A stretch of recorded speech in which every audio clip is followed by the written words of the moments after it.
अस्सलाम वालेकुम स्टूडेंट्स। आज हम इस लेक्चर के बारे में डिस्कस करने जा रहे हैं, या जो हमारा टॉपिक है वो है लाइकन्स। लाइकन्स में सबसे पहले हम लाइकन्स का बेसिक इंट्रोडक्शन देखेंगे, देन हम उसके कुछ जनरल कैरेक्टर देखेंगे, देन हम जाके उसके टाइप फेजिया के बारे में भी डिस्कस करेंगे कि उसके जनरल कैरेक्टर क्या हैं, रिप्रोडक्शन का प्रोसेस क्या है, और फर्टिलाइजेशन और जर्मिनेशन किस तरीके से होती है एस्कोस्पोर्स में। तो स्टार्ट करते हैं सबसे पहले लाइकन से कि व्हाट इज़ लाइकन। लाइकन जो है that is the association between fungus and algae, that is called lichens. अब इन दोनों का आपस में एसोसिएशन है, मीन के ये दोनों एक दूसरे को या तो फ़ायदा देते होंगे या फिर एक दूसरे को नुकसान देते होंगे। तो मीन के एल्गी कौन सा फ़ायदा देती है और फंगस कौन सा लाइकन को फ़ायदा देता है, ये देखते हैं। एल्गी जो है एक तो प्रोटेक्शन भी हासिल करते हैं और मॉइस्चर जो है वो फंगस से हासिल करते हैं। बदले में फंगस को एल्गी क्या देती हैं, जितने भी न्यूट्रिशन का प्रोसेस है वो फंगस जो है एल्गी से हासिल करती है। इनके कंप्लीट तौर पर फूड सब्सटेंस जो हैं डिफ्यूज आउट करते हैं एल्गी टू फंजाई। जो लाइकन से एल्गी के ग्रुप बिलोंग करते हैं वो कौन कौन से हैं, एक तो क्लोरोफाइटा है, दूसरा सियानोबैक्टीरिया मीन के ब्लू ग्रीन एल्गी। ये ऐसे दो ग्रुप हैं एल्गी के, या दो क्लासेस हैं जो लाइकन से बिलोंग करती है। नेक्स्ट इनका प्रोसेस होता है वो होता है डिस्ट्रीब्यूशन का पैटर्न। लाइकन जो है वर्ल्ड वाइड डिस्ट्रीब्यूशन, मीन के किसी एक जगह पे स्पेसिफिक कोई उसका नहीं कहा गया कि यहाँ पर मौजूद हैं और यहाँ पर नहीं है। That form the major part of vegetation, लेकिन कहाँ पे in polar zones, polar region में मेजर फॉर्मेशन वेजिटेशन के लिए इम्पॉर्टेंट रोल करते हैं। इनके अलावा ये एक्सट्रीम टेम्परेचर जो है उनको भी ये बर्दाश्त करते हैं। अगर क्लासिफिकेशन की बात करें तो अलगल कंपोनेंट्स की बेस पर लाइकन को जो है डिवाइड किया गया है दो मेजर ग्रुप्स में। वो मेजर ग्रुप कौन कौन से हैं, एक है एस्कोलाइकन्स, दूसरे हैं बेसिडियो लाइकन्स। अब सबसे पहले हम देखेंगे कि व्हाट इज़ एस्कोलाइकन, एस्कोलाइकन्स क्या चीज़ हैं। जितने भी मोस्टली लाइकन्स हैं उनकी जो मेजर क्लास है वो यही है एस्कोलाइकन मीन के एस्कोमाइकोटा। इनके जो लाइकन यहाँ बिलोंग करते हैं वो डिवीजन कौन सी है, एस्कोमाइकोटा। इसको अगर फर्दर जो हैं इनकी जो फ्रूटिक बॉडीज़ हैं वो फर्दर डिवाइड हो जाती हैं। उनके फर्दर दो क्लासेस हैं, वो कौन से हैं, जेमनोकार्पी और पेरिनोकार्पे। कौन कौन दोबारा से डिस्कस करते जाऊँ, जेमनोकार्पी और पेरिनोकार्पी।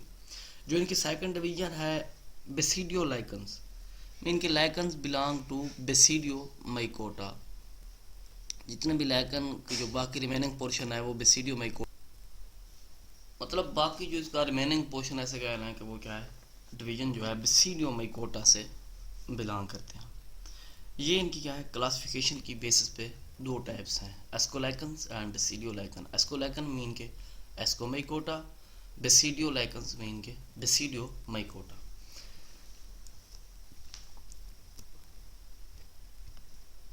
नेक्स्ट इनका जो स्ट्रक्चर है रिडक्शन में वो है वेजिटेटिव बॉडी। लाइकन जो है सिंपली हैविंग थैलस बॉडी, और ये थैलस बॉडी जो है, ये थैलस जो होते हैं इनकी शेप और कलर जो है वो डिफरेंट है। कुछ जो हैं ग्रोइश ग्रीन हैं और कुछ जो हैं ब्लूइश ग्रीन हैं। ये कुछ ग्रे कलर में भी हैं और कुछ ब्लू कलर में भी हैं। इनके रिलेशन किसके साथ है, ग्रीन कलर के साथ। इनके अलावा इनके जो थैलस होते हैं हैविंग एपोथीशिया। एपोथीशिया ऐसी फ्रूटिंग बॉडी जिसमें एस्कोस्पोर्स पाए जाते हैं। इनके एस्कोस्पोर कंटेनिंग बॉडी उसे क्या कहते हैं, एपोथीशिया। वेजिटेटिव बॉडी को बुनियाद पर लाइकन जो है on the basis of thallus तीन ग्रुप में डिवाइड किए गए हैं। वो ग्रुप कौन कौन से हैं? एक है क्रस्टोज लाइकन, सेकंड वन है फोलिएज लाइकन, और third one fruticose lichen.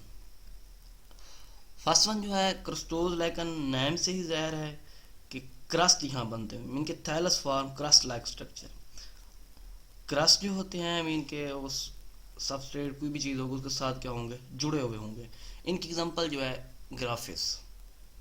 Second one जो है foliose lichens. Foliose lichen mean के लीफ लाइक लोब्स, और ये सबस्ट्रेट से क्या होंगे, बिल्कुल जुदा होंगे, अटैच्ड नहीं होंगे। कुछ कहीं सेंट्रल पॉइंट, कोई ऐसा पॉइंट होगा जहाँ पर ये अटैच हो सकते, वरना ये नहीं होंगे। इनकी एग्जांपल जो है फेजिया, जिसके बारे में हम आगे डिस्कस भी डिटेल के साथ करेंगे, जो इसकी टाइप हम जिक्र कर रहे थे। थर्ड वन जो है फ्रूटिकोज, ये क्या है, सिलेंड्रिकल रिबन शेप्ड। इनके अलावा ये ब्रांचेस भी होते हैं और ये बेजल पोजीशन पे अटैच होते हैं, सेंट्रल पोजीशन पे भी नहीं होते, जस्ट बेजल पोजीशन पे क्या होंगे, एट द बेसिस ये अटैच होते हैं। इनकी एग्जांपल जो है कैलेडोनिया है। अब यहाँ पर डायग्राम में देखें, आपको दिखाए जा रहे हैं क्रस्टोज लाइकन मीन के क्रस्ट वगैरह, फोलिएज लाइकन ये देखें लीफ लाइक, और सेंट्रल पोजीशन पे यहाँ ये अटैच होते हैं ये, और फ्रूटिकोज इनके रिबन लाइक, ब्रांच्ड हैं, इरेगुलर हैं, और बेजल पोजीशन पे ये क्या है, अटैच्ड हैं, बाकी सेंट्रल पोजीशन पे ये अटैच्ड नहीं होते। नेक्स्ट इसका जो प्रोसेस है वेजिटेटिव और एसेक्सुअल रिप्रोडक्शन। अब इनमें वेजिटेटिव रिप्रोडक्शन जो है simply by the formation of soredia. Soredia क्या है, ये देखें डायग्राम में कि आउट ग्रोथ हैं कम इनसाइड द लाइकन्स। इनके स्मॉल आउट ग्रोथ हैं जो लाइकन्स के अंदर से अराइज आउट करती हैं, उन्हें क्या कहते हैं, सुरिडिया फॉर्मेशन। और जो एसेक्सुअल रिप्रोडक्शन का प्रोसेस है बाई पिक्निडियोस्पोर्स, कोनिडिया या ओडिया फॉर्मेशन, उनके ज़रिए क्या होती है, एसेक्सुअल रिप्रोडक्शन। अब ये देखें एसीडिया भी आपको नज़र आ रहे हैं कि grow from the lichen surface and have algae in side them. Isidia भी आउट ग्रोथ हैं, और सीडिया आगे हम एसीडिया के बारे में टाइप इसकी फेजिया में जिक्र करेंगे कि वो कौन सी आउट ग्रोथ है। नेक्स्ट इनमें होता है सेक्सुअल रिप्रोडक्शन। सेक्सुअल रिप्रोडक्शन का प्रोसेस इनमें जो है वो गैमेट्स है, मीन के कार्पोगोनियम भी बनते हैं, एस्कोगोनियम भी बनते हैं, और स्पर्मेटियम भी बनते हैं। इनकी जब फ्यूजन होती है तो ये प्रोड्यूस करते हैं एस्कस एंड बिसिडियम। एस्कस से एस्कोस्पोर्स बनेंगे, और बिसिडिया से बिसिडियोस्पोर्स बनेंगे। इनकी जो करेक्टरिस्टिक फ्रूटिंग बॉडीज जो एस्कस और बिसिडियम से डेवलप होती है, इसे हम एपोथीशिया या एंडोथीशियम का नेम भी देते हैं। नेक्स्ट है इसकी टाइप फेजिया। सबसे पहले हम उसमें जनरल स्ट्रक्चर के बारे में देखेंगे। सबसे पहली बात कि हमने एग्जांपल में जिक्र किया था, फेजिया जो है बिलोंग करती है फोलिएज लाइकन से, इनके लीफ लाइक स्ट्रक्चर इनका था। इनको फर्दर 4 ग्रुप्स में डिवाइड किया गया है। वो 4 ग्रुप कौन कौन से हैं, अपर कॉर्टेक्स है, अलगल लेयर है, मिडोला है, और लोअर कॉर्टेक्स है। सबसे पहले हम अगर डायग्राम में देखें, आपको नज़र आ रहा है कि ये वाला पोर्शन जो है अपर कॉर्टेक्स, ये वाला अलगल लेयर, और ये जो स्ट्रक्चर आपको नज़र आ रहे हैं बाल की सूरत में रिबन की फॉर्म में, मिडोला, और ये वाला पोर्शन जो है लोअर कॉर्टेक्स, और ये वाला पोर्शन जो है रेजेनी। अपर कॉर्टेक्स में क्या होते हैं, हैफी जो होते हैं क्लोजली पैक्ड होते हैं, इनके कंपोज्ड ऑफ पैक्ड हाफी। इनमें पहली बात यह स्पेसेस होती नहीं है, अगर स्पेसेस होंगी तो वो ग्लेटिनियस मटेरियल से क्या होंगी, फिल अप होंगी। इनके अलावा इनकी अपर सरफेस जो है स्मूथ भी हो सकती है या फिर हेयर लाइक होगी। अगर हम नेक्स्ट नीचे मूव करें तो ये देखें अलगल लेयर आपको नज़र आ रही है। इसमें क्या है, अलगल कंपोनेंट्स मौजूद होते हैं। और इसमें क्या है, लूज हैफी जो है वो आपस में यहाँ पर मौजूद होते हैं। इस एल्गल सेल में लूज हैफी, वहाँ पर क्या थे, पैक्ड हैफी, यहाँ पर क्या है, लूजली अटैच्ड हैफी। अगर नेक्स्ट यही देखें कि मिडोला रीजन जो आपको ये नज़र आ रहा है, इसमें क्या होना है, लूजली अरेंज्ड हैफी मौजूद होते हैं। कहाँ पर, इस एल्गल लेयर में। ये देखें यहाँ से ये अराइज आउट, ये जो है मिडोला अराइज आउट कर रहा है और यहाँ तक लोअर कॉर्टेक्स में भी चला जा रहा है। और ये तकरीबन मेजर पार्ट ऑफ जो थैलस का है उसको बनाता है। नीचे अगर आ जाए ये वाला पोर्शन जिसे हम लोअर कॉर्टेक्स कहते हैं और मिडोला के, ये देखें आपको ये भी ना अपेयर हो रहा है, it is present below the medulla. और इसमें क्या है, नैरो लेयर होती है, कम्पैक्टली अरेंज्ड। आप ये देखें बिल्कुल, ये देखें वाइड पोर्शन था और ये देखें narrow layer of compactly arranged hyphae. ये से इसके 4 पोर्शन जिनके बारे में हमने डिस्कस किया। इन्हीं में फिर इसकी कुछ आउट ग्रोथ बनती हैं। और ये होता है कि अगर अलगल कंपोनेंट्स अगर इस तरीके से बिखरे हों कि उनकी कोई पैटर्न ना हो, तरतीब ना हो, इरेगुलरली, तो उस थैलस को हम कहते हैं होम्योमेरस। अगर वो किसी एक लेयर तक रिस्ट्रिक्टेड हो, सिंगल पोर्शन तक रिस्ट्रिक्टेड हो, तो उसे कहते हैं हेट्रोमेरस। फिर आ जाते हैं एसिडिया, ब्रीथिंग पोर्स एंड सिफोलिडिया। एसिडिया क्या है कि सरफेस जो है थैलस की वेवी होती है, उसमें जो आउट ग्रोथ बनती हैं सरफेस, थैलस की सरफेस के ऊपर, उन्हें कहते हैं एसिडिया। दूसरी बात ये कि ये कार्टिकल्स लेयर्स पे मुश्तमिल होते हैं। एसिडिया जो है, एसिडिया अपना थैलस का सरफेस एरिया इंक्रीज करते हैं फॉर फोटोसिंथेसिस। अगर ये थैलस से सेपरेट हो जाएं तो ये एक न्यू प्लांट में, न्यू थैलस में क्या हो जाते हैं, डिवेलप हो जाते हैं, कि न्यू प्लांट बॉडी बना देते हैं। जो ब्रीथिंग पोर्स हैं, अपर कार्टेक्स, अपर रीजन में कुछ कैविटीज़ मौजूद होती हैं, उन कैविटीज़ को नेम दिया जाता है ब्रीथिंग पोर्स का। ये कैविटीज़ राइज आउट होके पिपीलिया या कोन लाइक स्ट्रक्चर बनाती हैं बाद में। फिर होते हैं सिफलोडिया। सिफलोडिया जो हैं ये भी आउट ग्रोथ हैं, लेकिन गाल लाइक आउट ग्रोथ मतलब सर्टेन थैलस। और ये दोनों पर मुश्तमिल होती है। मीन केस में फंगल सेल्स भी होते हैं और अलगल सेल्स भी होते हैं, और इन आउट ग्रोथ को क्या कहते हैं, सिफलोडिया। नेक्स्ट इसका प्रोसेस जो है रिप्रोडक्शन का। रिप्रोडक्शन जो है मैंने पीछे भी क्या है, by the formation of soredia formation. Soredia क्या है, that are the small bud like out growth. ये भी क्या है, थैलस की सरफेस के ऊपर बनती हैं और ये भी आउट ग्रोथ है। और ये कंपोज ऑफ अलगल सेल्स। इन अलगल सेल्स के साथ कुछ फंगल सेल्स भी क्या होते हैं, जुड़े हुए होते हैं। और ये समटाइम पैचेस पे मौजूद होते हैं, इसी वजह से इनको क्या कहते हैं, सोलिडिया। और जब ये डिटैच होते हैं तो ये डिस्पर्स होते हैं by the process of wind. Wind के जरिए क्या होते हैं, इधर उधर बिखर जाते हैं। अगर एसेक्सुअल रिप्रोडक्शन की बात करें तो जिस तरह हमने लाइकेंस में पढ़ा है, यहाँ पर भी take place by the formation of pycnospores. अब ये स्पोर जो हैं थैलस में फ्लास्क शेप कैविटी होती है, उस कैविटी में ये प्रोड्यूस होते हैं, जिसे कहते हैं पिक्निडिया।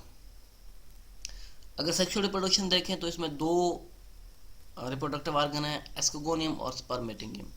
एस्कोगोनियम मीन के फीमेल रिप्रोडक्टिव ऑर्गन और स्पर्मेटिंगियम मेल रिप्रोडक्टिव ऑर्गन। एस्कोगोनियम क्या है, फीमेल रिप्रोडक्टिव ऑर्गन। दूसरा ये कि मल्टी सेलुलर क्वाइल्ड स्ट्रक्चर। तो साथ में इसमें क्या है, टिप पोजीशन पे ट्राइकोगाइन पाए जाते हैं। और अगर स्पर्मेटिंगियम की बात करें, फ्लास्क शेप बॉडी है और अपर सरफेस ऑफ थैलस पे मौजूद होती है। इसमें क्या है,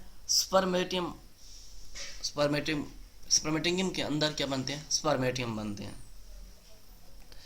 नेक्स्ट जब इनकी फॉर्मेशन हो जाती है सेक्स ऑर्गन्स की, मेल फीमेल रिप्रोडक्टिव ऑर्गन की, तो इनका प्रोसेस होना है फर्टिलाइजेशन का। अब स्पर्मेटियम जो हैं स्पर्मेटिंगियम से क्या होंगे, डिस्चार्ज आउट होंगे और वो एस्कोगोनियम की वाल जो है ट्राइकोगोनियम के ऊपर फॉल आउट करेंगे। जब वो फॉल आउट करेंगे तो इनकी वाल क्या हो जाएगी, डिज़ाल्व हो जाएगी, और स्पर्मेटियम कंटेंट्स जो है वो एस्कोगोनियम में या ट्राइकोगोन में क्या हो जाएंगे, इंटर हो जाएंगे। यहाँ पर प्रोसेस होगा प्लाज्मोगैमी। जैसे ही प्लाज्मोगैमी होगी तो एस्कोगोनियम एस्कोगेनस हाइफी प्रोड्यूस करेगा, और इन हाइफी के एक पीछे जिक्र क्या है कि करेक्टरिस्टिक फ्रूटिंग बॉडी जिसे नेम दे रहे हैं एपोथेशिया। एपोथेशिया क्या है, स्पोर कंटेनिंग, कौन सा स्पोर, एस्कोस्पोर कंटेनिंग बॉडी। अब ये एस्कोगोनियम क्या प्रोड्यूस करेगी, एस्के प्रोड्यूस करेगी किसके अंदर, इनसाइड द एपोथेशिया। लेकिन यहाँ यहाँ एस्की बन रहे हैं, जो एस्के स्पोर बना रहे हैं, तो कुछ फर्टाइल सेल जो हैं स्टीराइल हैफी मौजूद होते हैं उनमें। वो स्टीराइल हैफी एक शेप बना देते हैं पैराफेसिस। तो जब पैराफेसिस का प्रोसेस होता है तो यहाँ पर क्या होने, कैरोगैमी अकर। कैरोगैमी से क्या होना है, ज़ाइगोटिक न्यूक्लियस प्रोड्यूस होगा। तो ये न्यूक्लियस डिवाइड होगा bye the process of meiosis, और बाद में हर सेल डिवाइड हो जाएगा bye the process of mitosis. लेकिन इसमें ये जब डिवाइड होंगे तो इसमें हर एस्कस जो है उसमें जो एस्कोस्पोर्स होंगे वो क्या होंगे, 8, तकरीबन 8 एस्कोस्पोर्स जो है एस्कस में प्रोड्यूस होते हैं। इनके अलावा जो एपोथेशियम की पेरिकार्डियम बॉडी है वो अलगल कंपोनेंट पर मुश्तमिल होती है, और इस कंडीशन को क्या कहते हैं, लेकोराइन। और बाद में एस्कोस्पोर जो है डिस्पर्स हो जाते हैं by the process of wind. इनके pericardium of apothecia also contain algal component. अगर वो अलगल कंपोनेंट पर मुश्तमिल होगी तो उस कंडीशन को क्या कहते हैं, लेकोराइन्स। नेक्स्ट इनका जो प्रोसेस होना है, जब फर्टिलाइजेशन कंप्लीट हो चुकी है, जब ये ज़ाइगोटिक न्यूक्लियर डिवीजन भी हो चुकी है, स्पोर्स बन चुके हैं, तो अब इनके क्या होना है, formation of germination of ascospore. Germination का प्रोसेस स्टार्ट होगा। एस्कोस्पोर जर्मिनेट होकर ऑल डायरेक्शन यानी कि हर तरफ क्या है अपने हैफी प्रोड्यूस करेंगे। लेकिन इसकी कुछ ब्रांचेस जो हैं एलजी के साथ क्या होंगी, कंटैक्ट होंगी, और ये आपस में अटैच होकर काफ़ी सारी ब्रांचेस बनाएंगे और अलगल कंपोनेंट को क्या कर लेंगे, सिनाउंड आउट कर लेंगे, और ये करेक्टरिस्टिक्स थैलस बनाते हैं जिसे कहते हैं फेसिया, जिसे टाइप का नाम इनकी टाइप फेसिया भी कह रहे हैं जी। तो स्टूडेंट्स ये था हमारा आज का टॉपिक, इसके बारे में हमने डिस्कस किया। Thanks and Allah.